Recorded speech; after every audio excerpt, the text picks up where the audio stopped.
किसी भी समय अचानक आप जाइए, अपना लाइव कार्यक्रम कीजिए, और अगर कहीं पे भी आपको 100 ग्राम कूड़े का ढेर मिल जाए तो आपकी हर सज़ा मुझे हुक्म है। हमारा वार्ड मौला नगर मलिन बस्ती भी है, मलिन बस्तियों का सर्वे हुआ पूरे शहर में, और मेरा वार्ड मौला नगर नंबर 1 पर है।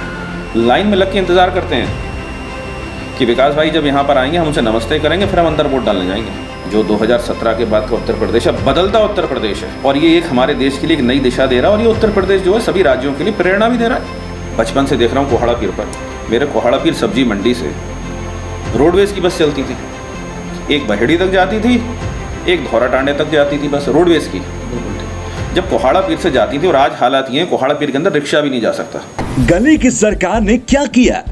काम किया या आराम किया? बिजली, सड़क, सीवर और पानी, क्या आपके पार्षद ने समझी आपकी परेशानी? विकास के घोड़े दौड़े या नहीं? पार्षद का रिपोर्ट कार्ड। नमस्कार, आप देख रहे हैं न्यूज़ टुडे नेटवर्क। पार्षद परीक्षा की विशेष एपिसोड में आज हमारे साथ मौजूद हैं भारतीय जनता पार्टी के वरिष्ठ पार्षद, वरिष्ठ भाजपा नेता विकास शर्मा जी। विकास शर्मा जी बरेली के वार्ड 24 से पार्षद हैं और परिवार में 7वीं बार पार्षदी आप संभाल रहे हैं। आपसे पहले आपके पिताजी पंडित सुरेंद्र पाल शर्मा जी बरेली में लगातार नगर निगम की राजनीति में सक्रिय रहे थे और एक बड़ा कद उनका रहा था। उनके देहावसान के बाद परिवार ने फिर से पार्षदी की कसौटी पर आगे बढ़ते हुए जनता की लगातार सेवा की। अब क्योंकि चुनाव की रणभेरी बज चुकी है और इस रणभेरी के साथ नए पुराने लीडर फिर से मैदान में उतरने को तैयार हैं। आज हम पार्षद जी से जानेंगे किस तरह वो पंचवर्षीय अपने जन सेवा और लेखा जोखा के साथ फिर से मैदान में उतरने की तैयारी में हैं। विकास जी, न्यूज़ टुडे नेटवर्क में आपका स्वागत है। आपका बहुत बहुत धन्यवाद। बरेली में फिर से डुगडुगी बज चुकी है, नए पुराने नेता मैदान में आने के लिए बेताब हैं।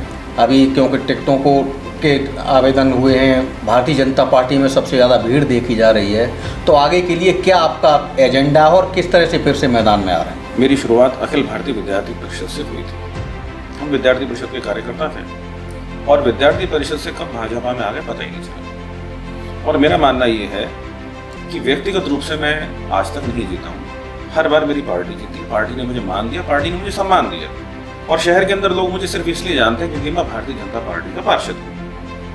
मुझे ये कहने में कोई भी गुरेज नहीं है कि एक साधारण से विकास शर्मा, पार्टी ने विकास शर्मा पार्षद बना दिया, और एक बार छोड़िए बार बार करते हुए 5 बार बना दिया। हमने पार्टी से फिर से इस बार निवेदन किया है कि हमें मौला नगर क्षेत्र से हमें टिकट दिया जाए। मौला नगर क्षेत्र जो हमारा है ये मुस्लिम अल्पसंख्यक बाहुल्य क्षेत्र है।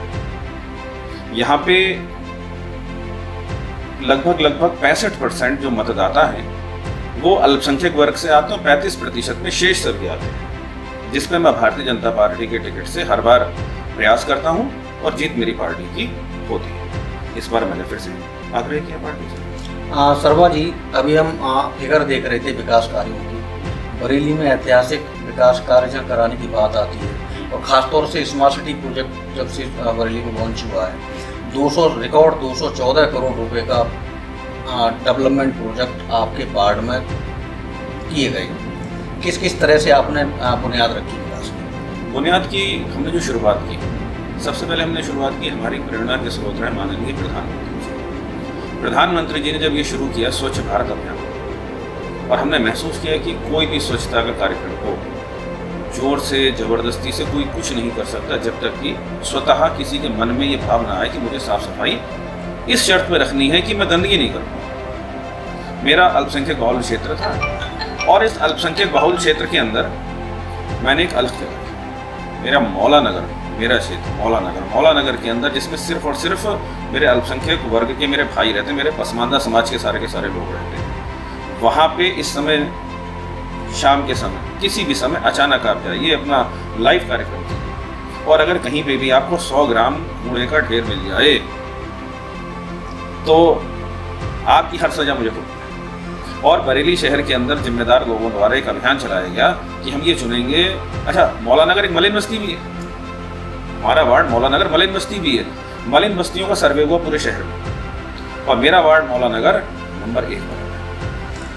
प्रधानमंत्री मोदी जी का एक पहले से एजेंडा रहा है। उन्होंने सरकार में आते ही, सरकार में आने से पहले जो चुनावी वादे और एजेंडे सामने लाए जाते हैं, तो उस समय सब बात थी सबका साथ सबका विकास। इस परिकल्पना में एक शब्द और, जब लगातार दूसरी बार सरकार बनी तो एक शब्द और जोड़ा गया, सबका साथ सबका विकास और सबका विश्वास। आप जिस वार्ड से आते हैं वहाँ पर बड़ी आबादी माइनॉरिटीज़ की है। आपका 5 बार लगातार पार्षद रहना, परिवार में 7वीं बार पार्षद ही रहना, कहीं न कहीं ये दर्शाता है कि आपको सबका विश्वास हासिल है। इस बार चुनाव में किस तरह का नज़रिया? हमारा तो एक ही नज़रिया होता है, हम किसी के भाई हैं, किसी के बेटे हैं और किसी के हम चाचा हैं। उसी रिश्ते से हम जाते हैं। हमारे पसमानदा समाज के जो लोग हैं, मेरा उनके अंदर तक आना रहता है। वहाँ कभी बीच में ये नहीं आई कि ये विकास शर्मा है, ये विकास भैया है। और जब तक हम विकास भैया रहेंगे तब तक हमें सारा का सारा समर्थन मिलता रहेगा। और सबका साथ भी किया है, सबका विकास भी किया है, सबका विश्वास जीता है। जिस बूथ पे हमारे वोट, जैसा एक भ्रांति लोगों ने फैला रखी है, फला लोग बीजेपी को जरूर वोट देते हैं, फला लोग बीजेपी को वोट जरूर देते हैं, मैंने तो इस भ्रांति को कभी नहीं माना, क्योंकि मैंने चरितार्थ कर कर दिखाया है। जिस बूथ पे तथाकथित लोगों के हिसाब से जब हमारे वोट नहीं हैं तो हमारे वोट निकल कैसे आए? सिर्फ इसलिए निकल रहे हैं कि वो लोग लाइन में लग के इंतजार करते हैं कि विकास भाई जब यहाँ पर आएंगे हमसे नमस्ते करेंगे, फिर हम अंदर वोट डालने जाएंगे। ये प्यार है और प्यार अमोल होता है, इसका कोई मूल नहीं। विकास जी, पंचवर्षीय सदन होता है, पंचवर्षीय जैसे बड़ी सरकार होती है, छोटी सरकार होती है। अगर महानगर में देखा जाए तो सबसे बड़ा सदन माना जाता है नगर निगम का। 5 वर्ष में कहीं कोई ऐसा कोई कसक मन में रही हो जिसे आप अगली बार पूरा करना चाहें?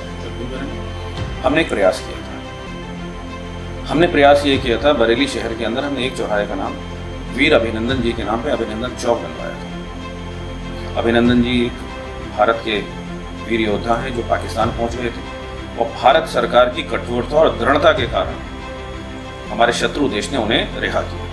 हमने उनके नाम पे एक चौक बनवाया, लेकिन उस चौक का बरेली शहर के अंदर उतना व्यापक प्रचार और प्रसार नहीं हुआ। उस चौराहे का नाम है डेला पीर चौराहा। डेला पीर चौराहा वीर अभिनंदन जी के नाम पे वीर अभिनंदन चौराहा।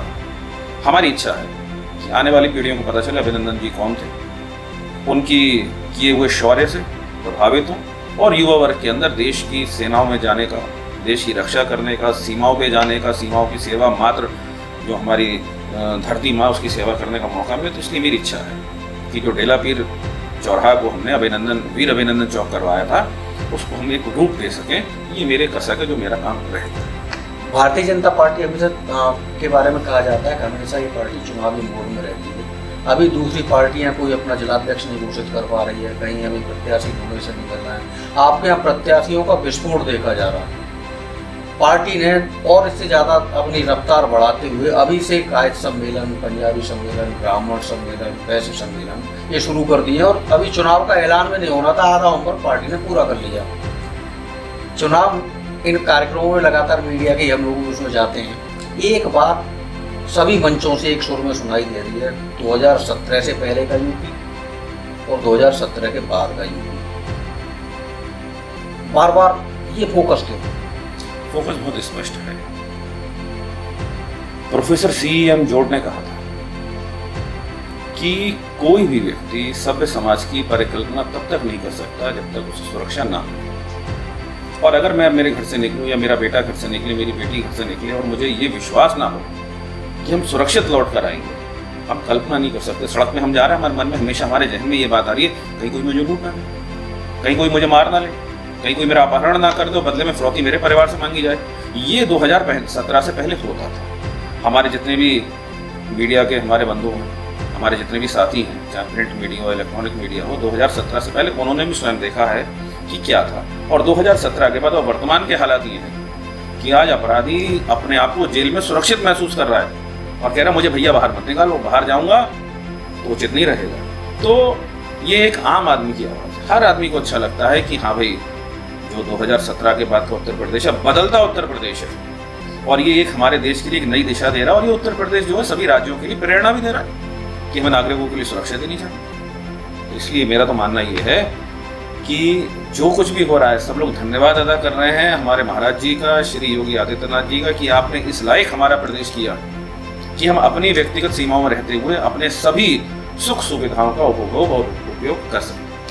बरेली शहर की जब बात आती है तो बरेली शहर में पिछले 5 वर्ष से रफ्तार पुलों की नई चेन एक के बाद एक, उससे पहले रफ्तार शुरू थी लेकिन अब नए नए पुल लगातार बन रहे हैं।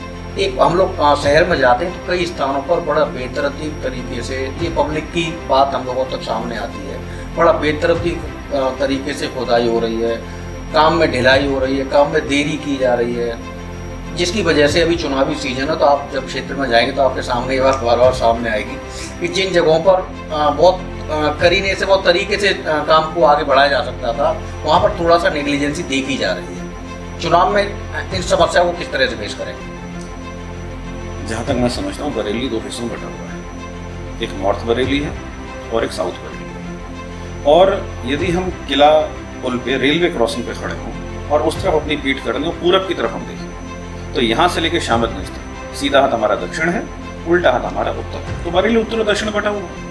और जो सरकारी प्रमुख कार्यालय सारे के सारे दक्षिण में, रेलवे स्टेशन, बस स्टैंड सारे के सारे उधर हैं। पब्लिक के लिए अपने आम काम के लिए उस तरफ जाना पड़ता है, एक तरफ से दूसरी तरफ जाना संभव नहीं था। संभव करने के लिए ही सरकार ने प्रयास किए जनता की मांग। और मेरा फिर मानना है कि जब जनता की समस्याएं बढ़ती हैं तो जनता के माध्यम से, और जनता का माध्यम सबसे अच्छे होते हैं आप लोग, आप लोगों के माध्यम से सरकार तक ये बात पहुंचती है कि हाँ भाई बरेली के दोनों हिस्सों को जोड़ा जाना चाहिए। और जिस हिस्से में पुल बन रहा है, मैं तो बचपन से देख रहा हूँ कोहाड़ा पीर पर, मेरे कोहाड़ा पीर सब्जी मंडी से रोडवेज की बस चलती थी, एक बहेड़ी तक जाती थी, एक धौरा टांडे तक जाती थी बस रोडवेज की। जब कोहाड़ा पीर से जाती थी, और आज हालात ये कोहाड़ा पीर के अंदर रिक्शा भी नहीं जा सकता। कोहाड़ा पीर के अंदर अगर कोई व्यक्ति बीमार पड़ जाए तो एम्बुलेंस आसानी से निकल के नहीं जा सकती है। और यही रोड था जो नैनीताल रोड के नाम से जाना जाता था। और इससे रोडवेज की बसें भी निकलती थी, इससे हैवी ट्रैफिक्स निकलते थे, इससे ट्रक निकलते थे, जो सामान भरे हुए ट्रक थे वो इससे जाते थे। ये इधर से उत्तराखंड के लिए सारी की सारी सप्लाई थे, खाद्य सामग्री हो, दवाइयों की सामग्री हो, प्रमुख रास्ता बरेली था। आज नहीं है। अच्छा, अब पुल बनना है, पुल बनना है, जनता की मांग पे बनना है। सिर्फ ये है हमें नॉर्थ बरेली से साउथ बरेली को जोड़ना है।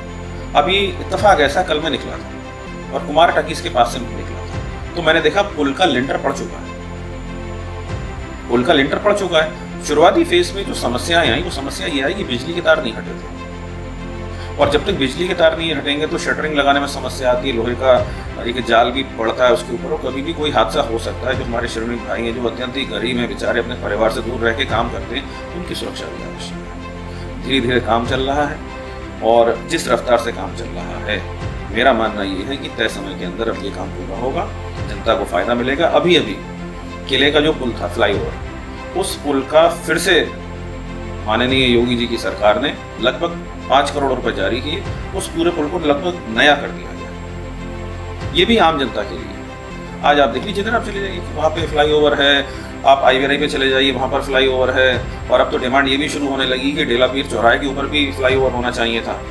नित नए बाईपास बनते चले जा रहे हैं, श्यामगंज का फ्लाईओवर बन गया, लाल फाटक का फ्लाईओवर बन गया, जो रेलवे ओवरब्रिज कहलाता है, उसे 2-2 लेन बन गई। जनता की आवाज, जनता के प्रहरी आप लोग। प्रहरी जितना मजबूत रहेगा, हम तो आपके शिकंजे में रहेंगे, और जितना शिकंजे में हमें आप कस लोगे, जनता को गाला मिलेगा।